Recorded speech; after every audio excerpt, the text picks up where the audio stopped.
Chỗ này chắc là đầm lầy gai góc rồi nhỉ. Nơi này có lẽ cũng là trung tâm của di tích Hải Linh tộc. Lúc này, Tuyệt Đỉnh dừng chân tại một khu vực trông giống như quảng trường tế đàn. Cậu đưa mắt nhìn xung quanh. Quảng trường có hình tròn rất lớn, xung quanh dựng đứng 12 cây cột đá cổ kính. Trên mỗi cây cột đá đều được khắc những hình vẽ kỳ lạ và những ký hiệu ngoằn ngoèo khó hiểu. Mặt đất bị bao phủ bởi đầm lầy màu xanh lục đậm, khắp nơi đều là da rắn do ma thú lột ra. Những lớp da rắn này trải qua thời gian dài bị phong hóa, trở nên vô cùng cứng rắn, giống như các cơ quan từ trường trong lăng mộ cổ. Chỉ cần da người chạm vào, máu sẽ chảy không ngừng. Độc tố cũng sẽ theo đường máu xâm nhập vào lục phủ ngũ tạng. Tuyệt Đỉnh đưa mắt nhìn xa.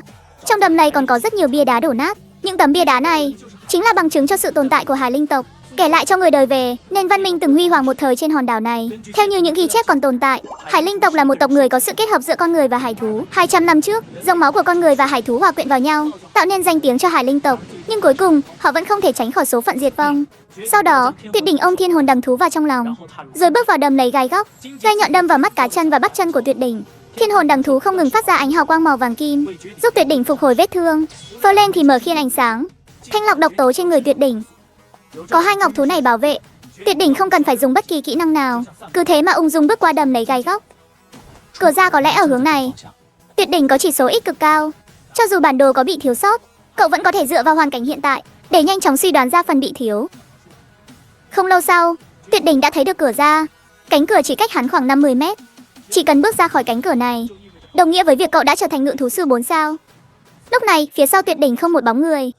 Những thí sinh khác vẫn còn đang bị mắc kẹt ở cửa ải đầu tiên. Đây chính là sự khác biệt giữa thiên phú và thực lực. Tuy nhiên, Tuyệt Đỉnh lúc này buộc phải dừng chân, bởi vì một bóng đen đang đứng chắn ngay phía trước, chắn đường quá đột ngột. Trong khi đó, trên màn hình giám sát, tín hiệu đột ngột bị gián đoạn. Toàn màn hình đều là tuyết trắng. Kỳ lạ thật, sao màn hình giám sát tự nhiên lại mất tín hiệu thế này? Trước giờ chưa từng xảy ra chuyện này mà. Còn cả cô Lưu nữa, sao đi vệ sinh mà mãi vẫn chưa thấy về? Có mỗi việc đi vệ sinh thôi, mà đi lâu vậy sao? Lúc này, Vương Hàm vẫn chưa nhận thức được sự nghiêm trọng của vấn đề. Anh ấy vẫn cho rằng mọi chuyện chỉ là trùng hợp ngẫu nhiên. Vì tín hiệu màn hình giám sát bị gián đoạn, Vương Hàm không thể quan sát được hành động của các thí sinh. Mà Tuyệt Đỉnh lại là thí sinh đang ở gần cửa ra nhất. Cậu chỉ còn cách cửa ra 50 mét. Người đang đứng chắn trước mặt Tuyệt Đỉnh chính là một giám khảo khác, cô Lưu Ly. Bạn học Tuyệt Đỉnh, em rất xuất sắc đấy. Là thí sinh đầu tiên tìm được cửa ra. Tốc độ vượt qua bài kiểm tra của em còn nhanh hơn tôi nghĩ. Cảm ơn cô Lưu đã khen. Vừa dứt lời, một chiếc gai xương phóng về phía Tuyệt Đỉnh. May mắn là Tuyệt Đỉnh đã có phòng bị trước, nhanh chóng nhảy về phía sau. Trong giây tiếp theo, một chiếc gai xương màu đen tựa như một thanh kiếm cắm xuống đất. Vị trí mà gai xương cắm xuống chính là vị trí mà Tuyệt Đỉnh vừa đứng trước đó. Nếu như Tuyệt Đỉnh phản ứng chậm một nhịp, thì chiếc gai xương mang theo ma khí đen ngòm này đã đâm xuyên qua lồng ngực của cậu ta rồi. Lúc này, Tuyệt Đỉnh ngẩng đầu nhìn lên. Người phụ nữ tên Lưu Ly trước mắt đã trở nên vô cùng quỷ dị. Toàn thân ta tỏa ra ma khí đen kịt.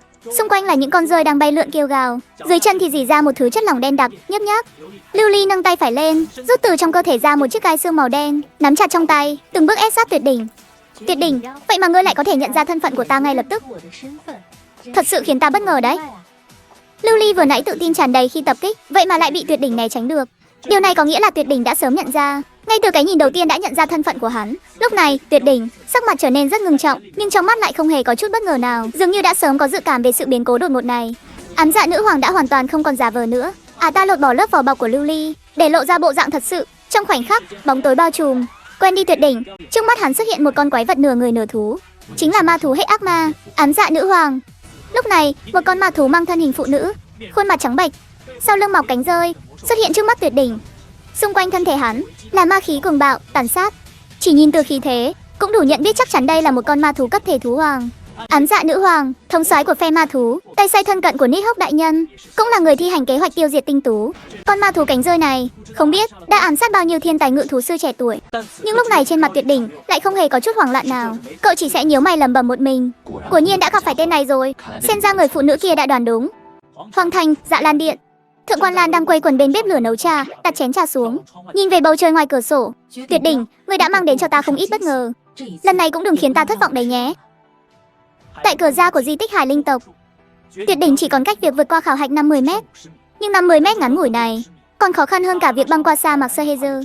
Trong khoảnh khắc, ám dạ nữ hoàng giải phóng ma khí, vô số rơi từ trong rừng bay ra, tạo thành một bức màn chắn khổng lồ, phong tỏa cửa ra. Tuyệt Đỉnh không còn lựa chọn nào khác, chỉ có thể quay đầu bỏ chạy. Trong lúc chạy trốn, Tuyệt Đỉnh bị vấp ngã xuống đất, khóe miệng tràn ra máu tươi, trong máu còn lẫn cả cặn bã của nội tạng. Ám dạ nữ hoàng từ từ hạ xuống, bước đi những bước chân tào nhã, từ từ tiến lại gần Tuyệt Đỉnh. Lúc này, vị trí mà Tuyệt đỉnh đang ở là một vách đá treo leo. Trong khe đá bên cạnh dựng một tấm biển báo: cấm địa hải linh tộc, thí sinh không được vào. Đây là quy tắc thứ 3 của cuộc khảo hạch ngự thú sư 4 sao. Thí sinh dù trong bất kỳ tình huống nào cũng không được phép đặt chân vào cấm địa hải linh tộc. Một khi vi phạm quy định này, sẽ bị xem như mất tư cách tham gia khảo hạch.